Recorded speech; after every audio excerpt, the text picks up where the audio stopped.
Bonsoir Gladys. Bonsoir. Ravie de vous retrouver. Alors vous avez lu pour nous le dernier roman de l'écrivaine sénégalaise Ken Bougoul. C'est intitulé Le Trio Bleu. C'est paru aux éditions Présence Africaine. Et alors de quoi ça parle? Alors du rêve de Gora, un jeune Sénégalais orphelin qui a quitté son pays avec dans l'idée de gagner assez d'argent pour se construire une belle villa au pays et de s'y installer avec sa belle qu'il aime, donc son amour de jeunesse, Jojo. Alors chaque mois il envoie de l'argent à son oncle qui en retour lui envoie des photos du chantier, photos que Gora accroche au-dessus de son lit dans sa chambre. Il y a aussi la photo bien sûr de Jojo, donc ça c'est le rêve.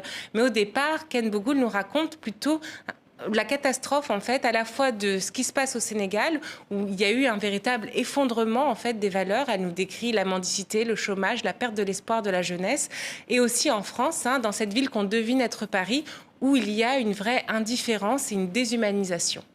Et c'est qui ce trio bleu alors qui donne son titre au livre? Alors il y a Gora que je viens de vous présenter, puis il y a aussi François, donc un Auvergnat que Gora rencontre dans une agence d'intérim, et enfin Souleymane qui est donc le voisin de Gora, un jeune homme qui vient probablement de Syrie, qui parle très peu et qui passe son temps à lire de la poésie, à dire de la poésie et à couper des oiseaux en papier. Alors peu à peu, on devine que ces trois hommes sont des êtres brisés. En fait, Ken Bougoul, dans un jeu d'aller-retour entre le passé et le présent, nous raconte comment ils ont chacun fui un pays qui ne voulait plus d'eux. Comment Gora, par exemple, a traversé donc, le Sahara et la Méditerranée. Comment le jeune Souleymane a fui la guerre, l'horreur. Et comment François, lui aussi, a fui quelque chose. Alors, on devine qu'il a été accusé à tort. Il est passé par la prison. Et en fait, ces hommes, ils vont s'entraider.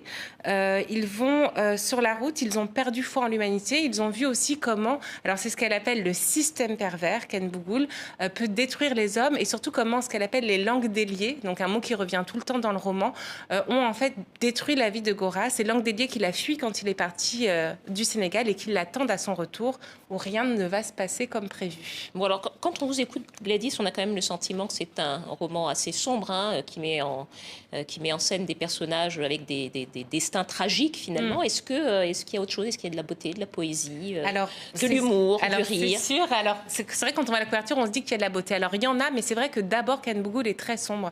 Et voilà, c'est vraiment important pour elle de dire, de dresser un constat assez froid, assez lucide sur ce qui se passe au pays où le fanatisme, le capitalisme, le consumérisme a détruit en fait les valeurs traditionnelles telles que la famille, telles que le travail de la terre, et a jeté comme ça sur les routes tous ces jeunes et pas seulement jeunes d'ailleurs, qui traversent l'Afrique pour chercher autre chose en Europe. Et en même temps, elle raconte à travers ces trois hommes qui peu à peu vont se dévoiler, vont se raconter leur passé, comment il est peut-être possible de se délester du poids des traditions et des injonctions qu'on fait aux hommes en leur disant il faut que tu réussisses, il faut que tu affiches ta richesse, il faut que tu montres que tu es fort. Comment on peut peut-être s'enfuir, s'en délester pour voler, donc ça c'est l'image de la couverture, se déployer ses ailes, métaphore de l'oiseau qui va être filé tout au long du roman. Je trouve ça intéressant parce que ça se voit aussi dans son écriture qui mêle le lyrisme et la critique sociale, et c'est intéressant encore parce que Ken Bougoul, qu'on connaît surtout pour ses romans assez féministes, et ben là elle nous parle de masculinité et elle nous parle d'amitié entre les hommes. Et de liberté. Merci beaucoup Gladys Mariva. Je rappelle le titre de ce roman, Le Trio Bleu de